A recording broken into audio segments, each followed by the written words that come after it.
मैं मोहम्मद सादिक सोनूर, आप देख रहे हैं एचडीएमसी न्यूज़। एचडीएमसी न्यूज़ आज आपको बहुत ही इम्पोर्टेंट खबर के साथ में हाजिर हुआ है। आज जो खबर जो आ रही है वो हैदराबाद से आ रही है। हैदराबाद की जो टास्क फोर्स पुलिस होती है, अचानक से वो मेट्रोपोलिस होटल मुंबई में पहुंच जाती है। वहां पर जो एक मशहूर और मारूफ शख्स होते हैं जिनका नाम होता है मुनव्वर जमा। शायद आपके कानों को भी यकीन नहीं हो रहा होगा कि मुनव्वर जमा को हैदराबाद की टास्क फोर्स पुलिस ने अरेस्ट कर लिया है। आइए सबसे पहले ये जो उन पर जो मुकदमा जो लगा हुआ है, केस जो बुक हुआ है, ये पहली मर्तबा उन पर बुक नहीं हुआ, बल्कि मैं आपको 2018 में ले जाने की कोशिश करूँगा। 2018 में ये जो केस उन पर बुक हुआ है, ये पहली मर्तबा नहीं है। 2018 में भी मुसलमानों ने ही उन पर केस बुक किया था। केस क्या था? आप जानने से पहले आपको मैं नेहरू कॉलेज लेकर जाना चाहता हूँ। नेहरू कॉलेज हुबली में। नेहरू कॉलेज हुबली की जो मैनेजमेंट होती है, उन्हें मोटिवेशनल स्पीकर के तौर पर और अच्छे इंग्लिश सिखाने की वजह से उनको यहाँ पर इनवाइट करती है और बहुत ही बेहतरीन अंदाज में यहाँ पर इंग्लिश सिखाते होते हैं और इल्म के मुतल्लिक भी बहुत सारे उनकी वाज़ेह नसीहतें भी होती रहती हैं।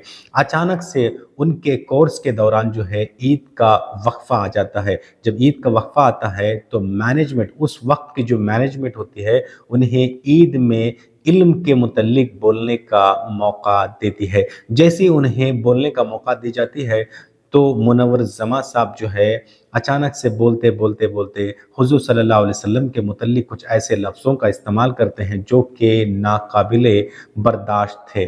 फिर यहाँ के मुसलमानों ने, हुबली के मुसलमानों ने उन्हें बाइकआउट किया। उसके बाद में उन पर जो है मुकदमा भी दायर किया, यानी केस भी उन पर बुक गया ना। यहाँ तक कि जो जिन्होंने उन्हें बुलाया था उन पर भी केस लगाया गया। फिर उसके बाद जो है अंजुमन इस्लाम से उन दो फर्द का इस्तीफ़ा भी लिया गया, यानी उन्हें रिजिग्नेशन भी लिया गया। उन्हें अपने पोस्टों से और अंजुमन इस्लाम के मेंबरशिप से भी मुअत्तल कर दिया गया था। अब आइए इस केस के मुतल्लिक। ये जो केस है, अचानक से सिकंदराबाद में एक शख्स आता है। वहाँ पर एक जो है टेम्पल होती है, यानी मंदिर होती है। वो जो शख्स है उस मंदिर में दाखिल होता है और जिस मंदिर में वो दाखिल होता है वहाँ पर जो है एक मूर्ति होती है। जो मेन मूर्ति होती है वो सीसीटीवी कैमरे के सामने तोड़ने लगता है। वो तोड़ करके फिर वो बाहर आता है। बाहर आकर के वहाँ पर भी वो कुछ जगह पर अपने लातों से, हाथों से मारने लगता है। तो जो स्थानीय जो लोग होते हैं, वहाँ के जो लोग होते हैं, वो शख्स को तोड़ता हुआ देख करके उसकी बहुत ही ज़बरदस्त पिटाई करते हैं। इतना उसे मारते हैं कि वो जो है शख्स जो है हॉस्पिटल में एडमिट कर दिया जाता है। एडमिट होने के बाद में उसके नाम पर जो है एफआईआर दर्ज किया जाता है, यानी पुलिस को बुला करके उन्हें सुपुर्द किया जाता है। उसके बाद में जो है वो जो पुलिस है अचानक से हैदराबाद से निकल करके वो मुंबई जाती है और जो है मुनव्वर जमा साहब को और अन्य दो अफराद को भी गिरफ्तार कर लेती है। जब मुनव्वर जमा साहब जब पूछते हैं कि आप हमें किस वजह से गिरफ्तार कर रहे हो, तो वहाँ की जो हैदराबाद की जो टास्क फोर्स पुलिस होती है वो कहने लगती है कि आप पर जो है मुकदमा है, आप पर जो इल्ज़ाम है कि एक जो मुंबई का रहवासी है जिसका नाम है सलीम ठाकुर, जो कि हैदराबाद में, सॉरी, सिकंदराबाद में जो एक टेम्पल होती है उस टेम्पल की मूर्ति को तोड़ा है, उसके जो तार है आपसे जुड़े हुए हैं। तो जब सुनते हैं तो मुनव्वर जमा साहब बोलते हैं कि मेरे से तार कैसे जुड़े हैं, आप कैसे बोल सकते हैं? तो उस वक्त जो है वहाँ की पुलिस कहने लगती है कि वो जो शख्स होता है सलीम ठाकुर, जो नामी शख्स होता है, वो आपके मोटिवेशनल जो कोर्सेज चलते हैं, जो स्पोकन कोर्स चलता है, वो उसमें आपके पास वो पढ़ रहा था। तो आपके पास वो पढ़ रहा था, इसी वजह से आपने कुछ ऐसा उसे सिखा दिया, ऐसा आपके बातों से आपने उसको मोटिवेट कर दिया कि वो हिंदुओं के टेम्पलों को तोड़े। तो इस तरीके से मामला आप पर दर्ज हैं, तो इस वजह से हम आपको अरेस्ट करने आए। बाकायदा उन्हें अरेस्ट किया जाता है, फिर उनको हैदराबाद लेकर आते हैं। ठीक है। चार्जेस तो आप समझ गए, बहुत सारे उन पर कम से कम 4 से 5 जो है उन पर जो एक्ट यानी इंडियन पैनल एक्ट जो होते हैं वो लगाए गए हैं। बहुत ही विस्तार से हम आपको बताने की कोशिश करेंगे। उसके बाद में उनसे जो मनोज जमा साहब होते हैं वो भी बहुत ही एक एजुकेटेड पर्सनैलिटी हैं, तो वो भी पूछते हैं कि मुझसे इस शख्स का तार कैसे हो सकता है और मैं क्यों भला ये कहूँगा कि आप जाकर के टेंपल तोड़ो, किसी के मुतल्लिक आप गालियाँ दो, किसी मज़हब के मुतल्लिक ऐसा करो, मैं ऐसा क्यों कहूँगा?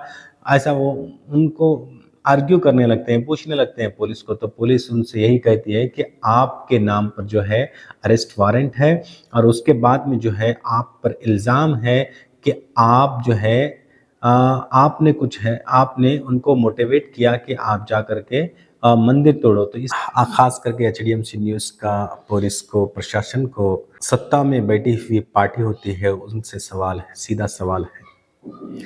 सवाल मेरा सर ये है आपसे, जब कोई मुसलमान कुछ गलती करता है, गलती तो गलती, हम गलती का सपोर्ट नहीं कर रहे, एचडीएमसी न्यूज़ कभी गलती का सपोर्ट नहीं करेगा। अगर वो क्रिमिनल है तो उसे सज़ा सज़ा दी जाए, अगर वो गलत कर रहा है तो उसे कानून के दायरे में रहकर उसको सज़ा दी जाए। एचडीएमसी न्यूज़ कभी इसकी ना सपोर्ट किया है, ना आइंदा करेगा। मगर आपसे सवाल ये है, सीधा सवाल ये है कि जब कोई मुसलमान कुछ गलती करता है तो आप बहुत जल्दी हरकत में आ जाते हैं, बहुत जल्दी एक्शन में आ जाते हैं और उस मुसलमान को आप गिरफ्तार कर लेते हैं, ठीक है? और यहाँ तक कि उसके तार किससे जुड़े हैं, क्या है, सब आपको पता चल जाता है, आप उसको अरेस्ट भी कर लेते हैं। जब कोई हिंदू, साफ लफ्ज़ों में मैं कह रहा हूँ सर, साफ लफ्ज़ों से मैं कह रहा हूँ, एचडीएमसी न्यूज़ आपसे ये गुजारिश करती है, आपसे रिक्वेस्ट करती है, सर अगर आप सर अगर आप जब इंसाफ करेंगे तो दोनों तरफ से बराबर से इंसाफ होना चाहिए। खा वो मुसलमान करे या हिंदू करे या सिख करे या ईसाई करे, कोई भी करे, गलती गलती है। कोई भी किसी के मजहब को गाली दे, किसी के मजहब के रहनुमा को गाली दे तो वो गाली गाली ही होती है। आप किसी को पकड़ते हैं और किसी को छोड़ देते हैं, ये नाइंसाफ़ी है सर। इस नाइंसाफ़ी से एक कौम को जो है गलतियां करने का चांस तो मिल जाता है, दूसरी कौम जो है वो पस्त होने लगती है। मैं उन चीज़ों से मैं रूबरू कराना चाहता हूँ जो कि महाराष्ट्र में रामगिरी महाराज ने नबी सल्लल्लाहु अलैहि वसल्लम की शान में अनाप शनाप कहा। उस वक्त जो है मुल्क के हर जगह पर जो है एहतजाज हुआ, मुल्क के हर जगह पर उस शख्स के नाम पर जो है एफआईआर लिखाई गई, कहीं जगह पर प्रोटेस्ट हुए, यहां तक के जो है एआईएमआईएम के जो नेता है इम्तियाज जलील साहब ने भी जो है औरंगाबाद से जो है मुंबई तक उन्होंने एक पीस रैली को निकाली, फिर उसके बाद मेमोरेंडम पेश किया ताकि उस शख्स को गिरफ्तार करें। उसके बाद में जो है नीतीश नारायण राणे वो उनके समर्थन में आता है और वो कहने लगता है कि मुसलमानों के मस्जिदों में घुस करके चुन चुन के मारेंगे। फिर ये घटना नहीं घटती, उनके खिलाफ भी जो है मुल्क भर में एहतजाज होता है और जो मुसलमान जो है उनके खिलाफ भी जो है एफआईआर दर्ज कराई जाती है, वहां पर भी कुछ नहीं होता। उसके बाद में जो अचानक से एक जो अपने आप को महाराज कहते हैं वो आ जाते हैं, जिनका नाम होता है यति नरसिंहानंद सरस्वती, जो कि गाजियाबाद यूपी में आता है। वहां पर बैठकर को नबी सल्लल्लाहु अलैहि वसल्लम की शान में वो भी अनाप शनाप बकते हैं। मुल्क भर में मुसलमानों को चोट पर चोट पहुंचाई जा रही है, मुसलमानों को हर्ट किया जा रहा है, उनके सेंटिमेंट के साथ में खेला जा रहा है, उनके मजहब के सेंटिमेंट के साथ में खेला जा रहा है। उसके बाद में जब वो एफआईआर उन पर भी करते हैं, एहतजाज मुल्क भर में होता है, तो मुसलमानों को ही कि एक जो गोदी मीडिया है एक तरह का माहौल बनाने लगती है कि मुसलमानों को पीट करके पुलिसों ने भगा दिया और उन्होंने पथराव किया, ऐसे लफ्ज़ों का इस्तेमाल करते हैं, जबकि हर जगह देखा गया है कि किसी मुसलमान ने पथराव नहीं किया, किसी मुसलमान ने कानून के खिलाफ अपना काम नहीं किया, वो कानून के दायरे में रह करके प्रोटेस्ट किया। फिर जो कि हमें संविधान इसका हक देता है, जो मुसलमान होने के लिए एक हर एक रिलीजन को ये हक देता है कि आप कानून में रह करके आप जो है एहतजाज कर सकते हैं, अपनी राय को रख सकते हैं। तो जब वो करते हैं तो उस वक्त जो है उन पर अभी तक एक्शन नहीं हुआ, ना उन्हें पुलिस ने एहतजाज, ना उस मुसलमानों ने तो एहतजाज किया, ना उन्हें पुलिस ने अरेस्ट किया, ना गवर्नमेंट ऑफ जो बीजेपी की जो वहां पर गवर्नमेंट है, महाराष्ट्र में किसकी सरकार है, वहां पर जो है एकनाथ शिंदे और बीजेपी की सरकार है, यानी अलायंस में दोनों पार्टियां चल रही है, एक नहीं तीन चार पार्टियों को लेकर के वहां पर जो है बीजेपी की गवर्नमेंट है। क्या बीजेपी की गवर्नमेंट में जो है एक तरफा का फैसला होता है?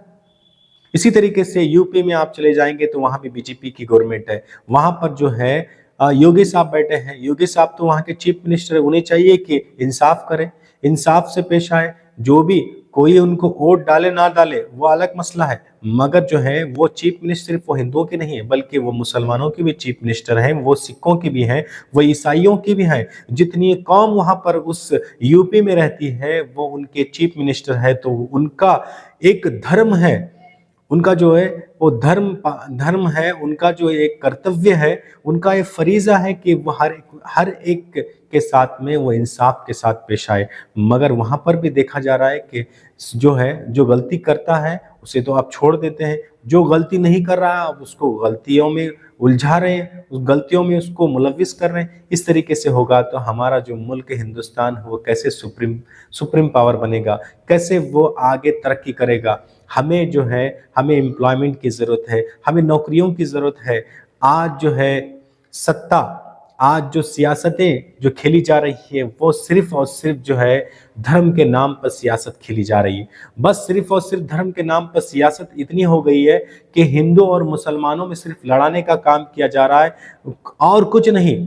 आपको सीट चाहिए, आपको सत्ता चाहिए, आप ले लो, आपको कुर्सी चाहिए, आप ले लो, मगर याद रखो अगर आप इस तरीके से एक मुसलमान को दूसरे मुसलमान से, आप एक मुसलमान को एक हिंदू से और दूसरे कौमों से लड़ाने का अगर काम करेंगे तो आप जो है अच्छा काम नहीं कर रहे हैं बल्कि जो है देश को तोड़ने का काम कर रहे हैं।